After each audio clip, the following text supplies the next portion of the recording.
আসসালামু আলাইকুম রহমতুল্লাহি বারকাতু। সমস্ত আরবি ক্লাসের রাবেতা ইমতেহান দেওয়ার জন্য যে খাস আমল শাহ আনোয়ার কাশ্মীর রহমতুল্লাহ আলাই তিনি তার সাগরেদকে যখন সেই সাগরেদ অসুস্থ ছিল তাকে সেই সাগরেদ যখন বললেন, হুজুর আমি খুব অসুস্থ, কদিন পড়তে পারিনি, তা আমাকে আমার জন্য একটু দোয়া করে দেন এবং আমাকে একটা আমল দেন যাতে করে আমি পরীক্ষায় উত্তীর্ণ হতে পারি।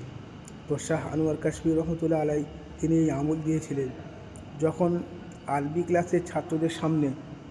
যখন কোশ্চেন দেওয়া হবে, কোশ্চেনটা উল্টো করে রেখে দেবে এবং তারপরে দরুদ শরীফ পড়বে, ইয়া আলিয়ু, ইয়া হাফিজু, ইয়া কবিয়ু 7 বার, রব্বি জিদনি ইলমা 7 বার, ক্বালা রব্বি ইশরাহ লি সাদরি ওয়ায়াসসির লি আমরি ওয়াহলুল উকদাতাম মিন লিসানি